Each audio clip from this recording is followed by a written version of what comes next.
The thunder of approaching horses sent dust plumes rising over the arid New Mexico Territory landscape as Grace Zimmerman's tear-streaked face turned toward the sound, her bound wrists chafing against the rope that secured her to the wagon. It was 1878, and at 19 years old, she was being delivered like cattle to a marriage she'd never consented to, a union arranged by her desperate father to the most feared man in the county. "Please," she begged again to the two men escorting her, hired guns who worked for her soon-to-be husband. "I cannot marry Mr. Thornton. He's 30 years my senior and has buried 2 wives already." The older of the two men, a weathered fellow with a pockmarked face, spat tobacco juice into the dirt. "Ain't our concern, miss. Your pa took the money, signed the papers. Your Thornton property now." Grace felt fresh tears welling up. Her father had gambled away their ranch and, facing debtors, had sold her hand in marriage to Edgar Thornton, the wealthiest and cruelest rancher in the territory. She'd heard the whispers about how his previous wives had died, one from a suspicious fall downstairs, another from an illness that came on suddenly after she'd been caught speaking to another man. The younger guard at least had the decency to look uncomfortable. "We'll be at Thornton's place by sundown. Best make your peace with it, miss." The wagon jolted over a rut in the road, sending pain shooting through Grace's already sore body. They'd been traveling for nearly 2 days from her father's failed ranch near Santa Fe toward Thornton's sprawling cattle empire closer to the Arizona border. Her blonde hair hung in dirty tangles around her face, her blue dress was filthy with trail dust, and her spirit was nearly broken. As they rounded a bend in the trail, the older guard suddenly pulled the wagon to a halt. "What in tarnation?" he muttered, reaching for his revolver. Grace looked up through her tears to see a lone rider blocking their path. He sat tall in the saddle atop a magnificent black stallion, his face shadowed by a wide-brimmed hat. The stranger wore a dusty brown duster over a simple shirt, well-worn chaps, and had the confident posture of a man who knew how to handle himself. "Afternoon, gentlemen," the rider called out, his voice carrying easily across the distance. "Seems to me you've got a lady there who doesn't much care for her current company." The older guard raised his rifle. "Move along, cowboy, this ain't your business." The stranger's horse stepped forward at the lightest touch of his spurs. "See, that's where you're wrong. When I see a woman bound like a criminal, it becomes my business." He tilted his hat back, revealing striking green eyes in a sun-tanned face. "Name's Samuel Rogers. Most folks call me Sam." "Don't matter what they call you," the younger guard replied, drawing his pistol. "This woman belongs to Mr. Thornton, paid good money for her." Sam's expression darkened. "No woman belongs to any man, especially not that old snake Thornton." His eyes met Grace's, and something passed between them, a spark of recognition, though they'd never met. "Way I see it, there's been a change of plans. She'll be my wife instead." The older guard laughed harshly. "You ain't got the money Thornton paid, and you sure as hell ain't got the guns to back up that claim." Sam smiled slightly. "About the guns." He gave a sharp whistle. From the surrounding brush and rocks, 6 men rose up, all holding rifles trained on the wagon. They were a rough-looking bunch, trail-worn cowboys with determined expressions. "These are my men from the Double R," Sam explained casually. "We were tracking rustlers when we heard a lady's cries. Now I'm going to make this simple. Untie her, and you boys can ride back to Thornton with your lives and a message. Find himself another bride." Grace held her breath as the guards exchanged nervous glances. The odds had shifted dramatically. "Thornton will hunt you down for this," the older guard warned, but he was already lowering his rifle. Sam shrugged. "He's welcome to try. I've been dealing with his kind my whole life." He dismounted and approached the wagon, keeping a careful eye on the guards. "Miss, if you'd prefer not to go to Thornton, you're welcome to come with us to my ranch. I've got a housekeeper there, Mrs. Willoughby, who'll see you properly situated until we can get you wherever you'd like to go." Grace studied the man before her. He had a kind face despite its weathering from sun and wind. His eyes held no malice, only concern and perhaps something else, admiration. "And if I don't want to go anywhere?" she asked, finding her voice at last. "What if I have nowhere to go?" Sam's expression softened. "Then you'll have a home at the Double R for as long as you need it, no strings attached." He reached into his pocket and produced a knife. "May I?" Grace nodded, and he gently cut the ropes binding her wrists. The relief was immediate as blood flowed back into her hands. "Thank you," she whispered. Sam helped her down from the wagon with strong, gentle hands. His touch was nothing like the rough handling she'd endured from the guards.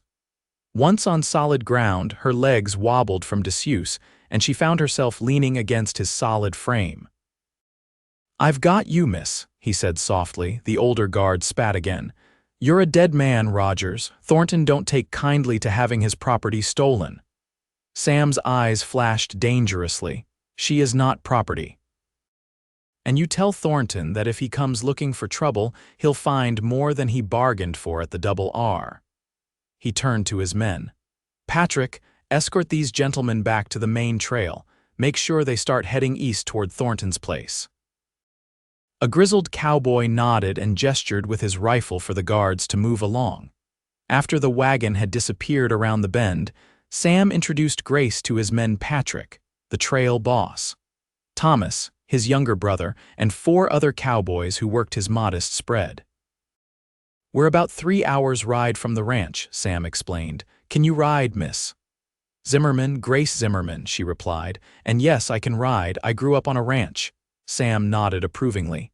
"Thomas, let Miss Zimmerman use your gelding. You can ride double with Patrick." The journey to the Double R passed in relative silence. Grace was overwhelmed by the sudden change in her circumstances, torn between relief at escaping Thornton and uncertainty about her future. Sam rode beside her, occasionally pointing out landmarks or sharing brief stories about the territory. As the sun began its descent toward the horizon, a modest but well-maintained ranch house came into view.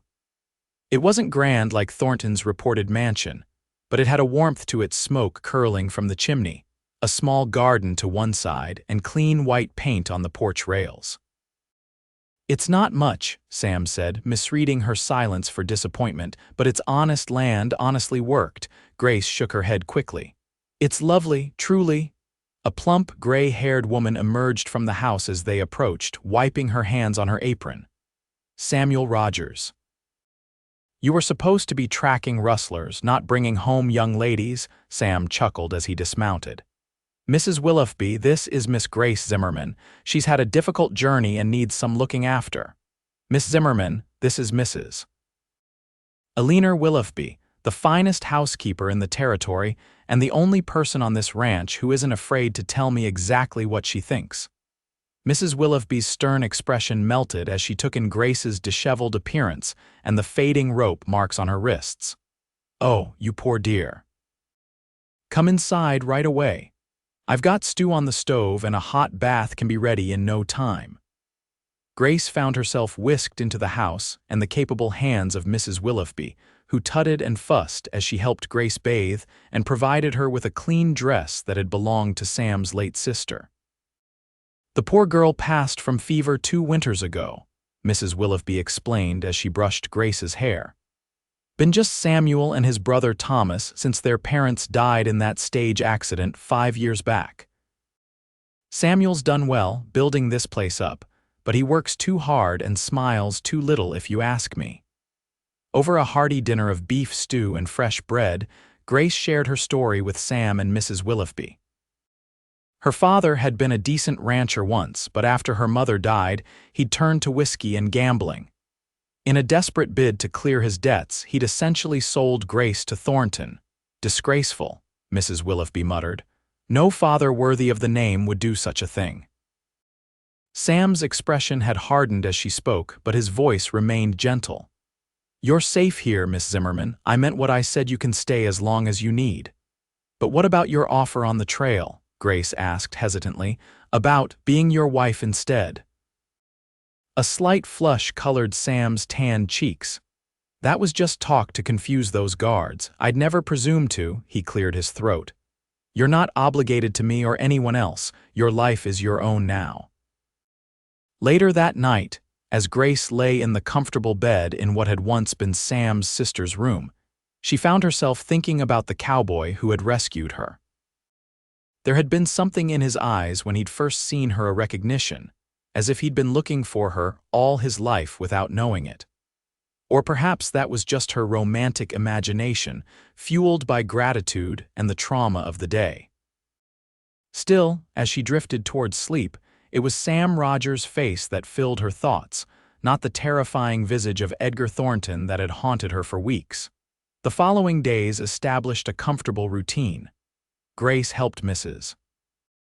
Willoughby with household tasks, gradually learning the rhythms of the double R. Sam and his men were often out working the ranch, but he made a point to check on her daily, always respectful, always kind.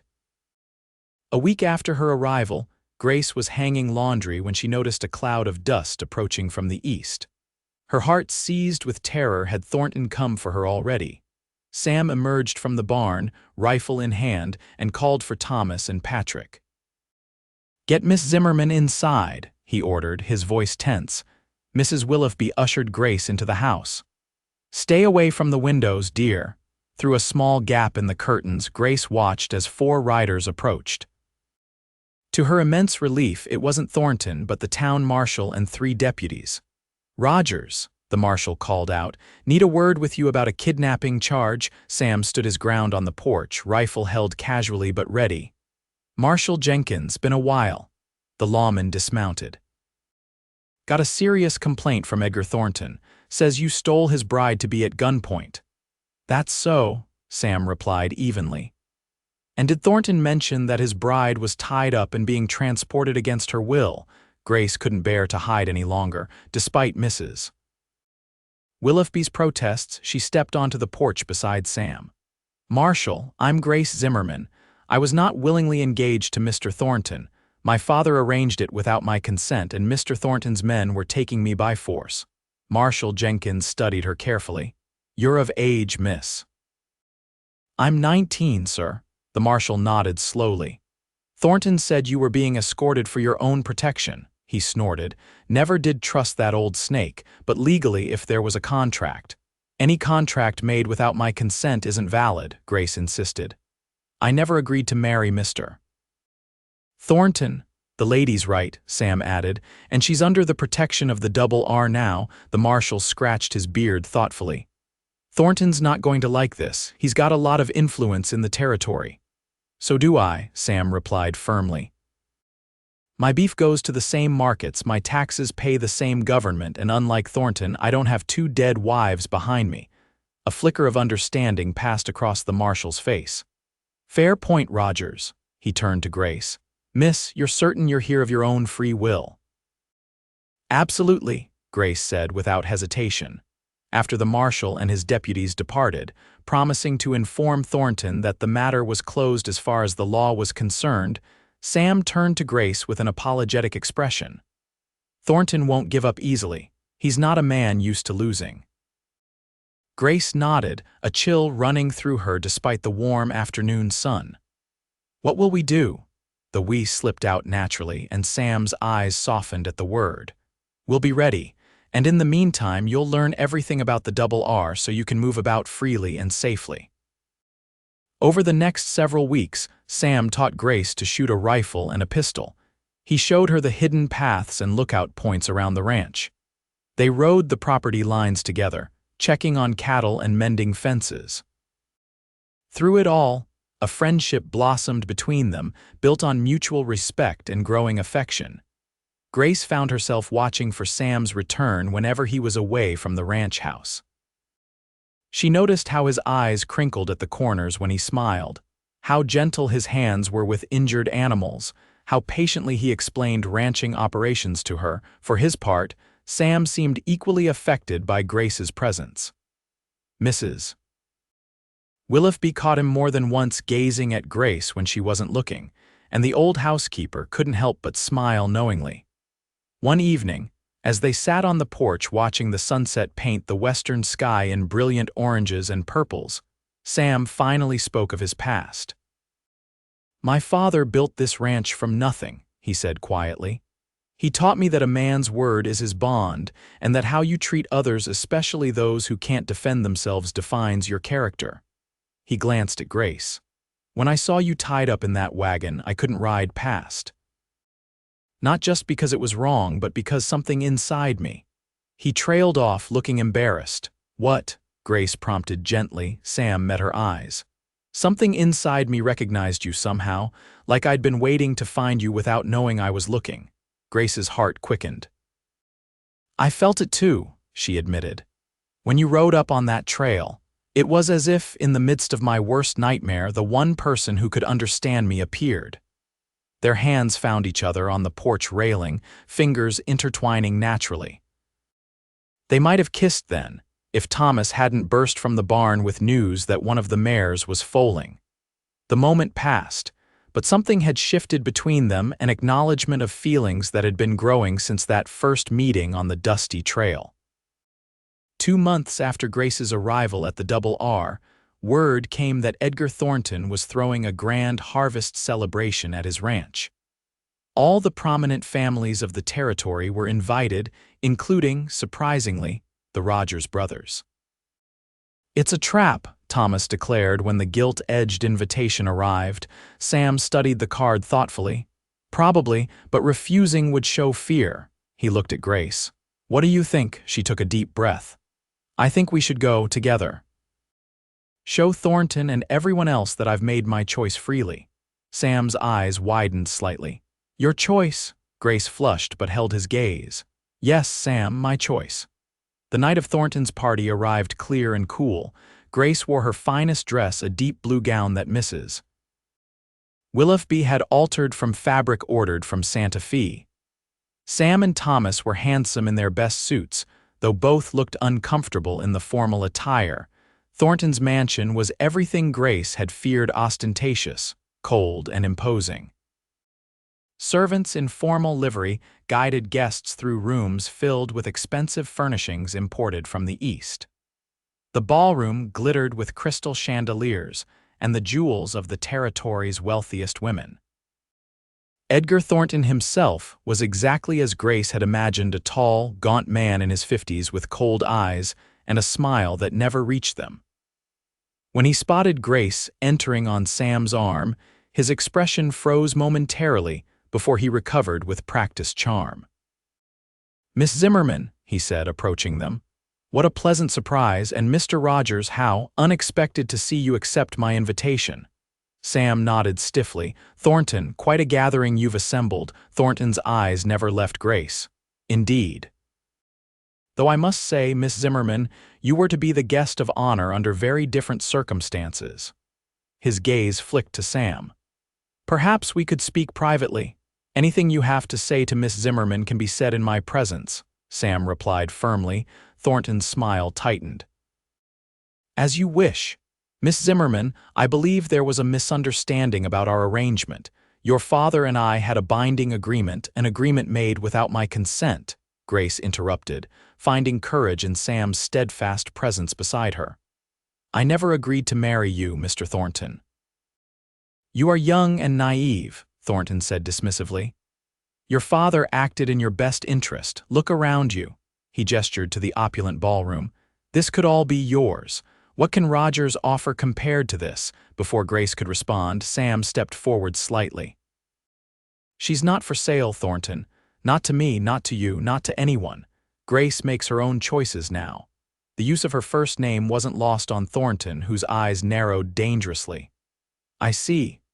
Well, the night is young. Perhaps you'll reconsider after experiencing the hospitality of Thornton Ranch."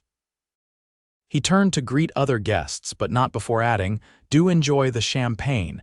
It's imported from France at great expense." As Thornton moved away, Grace squeezed Sam's arm gratefully. "Thank you for standing with me." He covered her hand with his. "Always." The evening progressed with an undercurrent of tension. Grace felt Thornton's eyes following her as she danced with Sam, as they conversed with other guests, as they sampled the lavish buffet. Thomas kept close, his expression vigilant as he monitored the hired guns positioned discreetly around the ballroom. Near midnight, Thornton called for attention and raised his glass in a toast. To new beginnings and reclaiming what is rightfully mine. His eyes locked with Grace's across the room, and she felt a chill run down her spine. As guests began to disperse toward the dining room for a midnight supper, Thornton approached them again. "Miss Zimmerman, might I show you my private art collection? It includes several pieces that once belonged to European royalty." Before Grace could decline, two of Thornton's men appeared behind them. One placed a heavy hand on Sam's shoulder. "Mr. Rogers, there's a matter in the stables requiring your attention. One of your horses seems distressed." Sam's jaw tightened. "My horses are fine." "I insist," the man said, his coat opening just enough to reveal a holstered pistol. Grace felt panic rising. They were being separated deliberately. "I'll come with you, Sam." "No," Thornton said smoothly. "The stables are no place for a lady in evening wear. I'll keep Miss Zimmerman entertained until you return." Sam locked eyes with Grace, a silent communication passing between them. "I won't be long," he said meaningfully. "Thomas will accompany Miss Zimmerman." "I'm afraid your brother was called away as well," Thornton replied with a cold smile. "Something about a disturbance among the carriages." Grace realized with horror that their plan had worked perfectly. They'd walked right into Thornton's trap, and now Sam and Thomas were being separated from her. "It's all right," she said to Sam, squeezing his arm once more. "I'll be fine. Mr. Thornton wouldn't dare harm a guest in his own home with so many witnesses present." She emphasized the last words while staring directly at Thornton. The older man merely smiled. "Of course not. Just a brief tour for a lady who appreciates fine things." Sam hesitated, then leaned close to Grace's ear. "The first shot signals trouble. Head for the front doors." He straightened and nodded stiffly to Thornton. "I'll return shortly." As Sam was escorted away, Thornton offered Grace his arm. When she didn't take it, he seized her elbow instead, his grip painfully tight as he guided her away from the main party toward a corridor lined with paintings. "You've made a grave mistake, my dear," he said once they were alone. "Rogers is a nobody. A small-time rancher with delusions of importance." "He's twice the man you are," Grace retorted, trying to pull away. Thornton's fingers dug deeper. "Spirited, good. My previous wives became so dull after a while." His voice dropped to a menacing whisper. "Breaking that spirit will be most enjoyable." Grace's blood ran cold. "Let me go, I'll scream." "Go ahead," he challenged. "My guests expect eccentric behavior from their host. Besides, this wing is quite isolated." They had reached the end of the corridor, where a heavy oak door stood partially open. Thornton pushed Grace through into a study lined with books and hunting trophies, the mounted heads of deer, elk, and one snarling mountain lion overlooking a massive desk. "You see," Thornton continued, locking the door behind them, "I always get what I want. Your father understood that, which is why he accepted my generous offer." "My father was desperate and wrong," Grace said, backing away until she bumped into the desk. "And I am not his to sell." Thornton approached slowly, like a predator cornering prey. "Whether by marriage or otherwise, you will be mine, Grace Zimmerman."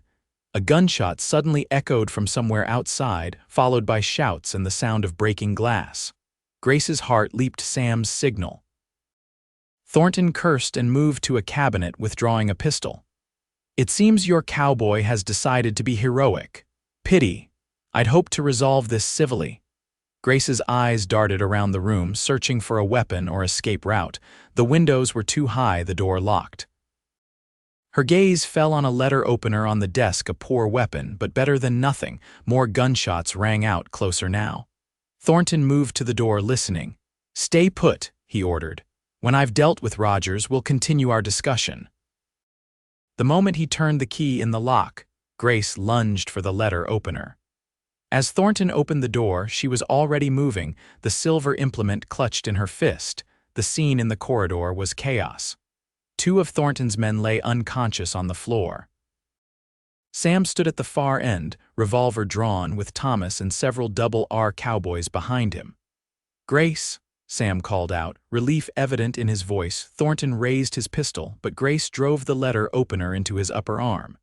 He howled in pain and rage, his shot going wild as he staggered. Sam closed the distance in seconds, his fist connecting with Thornton's jaw in a crushing blow that sent the older man sprawling. Thomas quickly kicked Thornton's fallen pistol away. "Are you hurt?" Sam asked Grace urgently, his hands gently checking her for injuries. She shook her head, trembling now that the immediate danger had passed. "You came for me." "Always," he promised, pulling her against his chest. "Always." Marshal Jenkins arrived minutes later, drawn by reports of gunfire at Thornton's estate. What he found was Edgar Thornton being held at gunpoint by the Double R Cowboys, while numerous guests testified to having overheard Thornton threatening Grace and admitting to essentially purchasing her from her father. "Taking a woman against her will is kidnapping, Thornton," the marshal said grimly as he cuffed the rancher. "Add attempted murder for drawing on Rogers, and you're looking at a long stay in territorial prison." As Thornton was led away, spitting threats and curses, Sam turned to Grace. "I'm sorry I let you get separated from me. I should have anticipated." Grace silenced him by rising on tiptoes to press her lips against his. The kiss was brief but filled with promise. "You came for me," she repeated softly. "That's what matters." 3 days later, with Thornton awaiting trial in the territorial jail and the scandal the talk of every household for miles, Sam and Grace sat once more on the Double Artiques porch, watching the sunset. "I've been thinking," Sam said, taking her hand. "About what you said at Thornton's, that you'd made your choice." Grace smiled. "I have." "Grace Zimmerman," Sam said, sliding from the bench to one knee before her, "I don't have Thornton's wealth or his fancy house.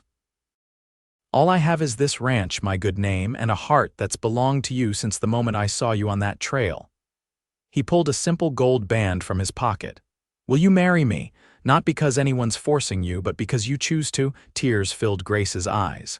"Yes, Samuel Rogers." 1,000 times yes.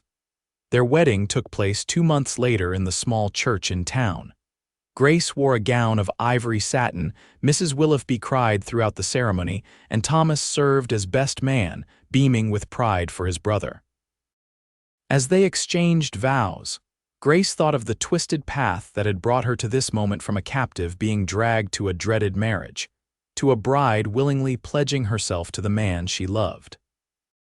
When the minister pronounced them husband and wife, Sam cupped Grace's face gently in his calloused hands and whispered, "Your choice forever," before sealing their union with a kiss that promised a lifetime of love freely given, freely accepted. 1 year later, as Grace sat on the Double Artiques porch nursing their newborn daughter Elizabeth, she watched Sam returning from the pastures, silhouetted against the setting sun. News had come that Edgar Thornton had died in prison, but the shadow he had cast over their lives had long since faded. Sam dismounted and bounded up the porch steps, pressing a kiss to his daughter's downy head before capturing his wife's lips with his own. "Happy?" he asked, his green eyes crinkling with the smile Grace had come to treasure. She leaned her head against his shoulder as he settled beside her, their daughter cradled between them. "More than I ever dreamed possible." And as the sun dipped below the horizon, painting the Double R in gold and purple, Grace Rogers thought of how fear had given way to courage, captivity to freedom, and how the cowboy who had ridden up that fateful day had not only saved her life but had given her a love worth choosing every single day.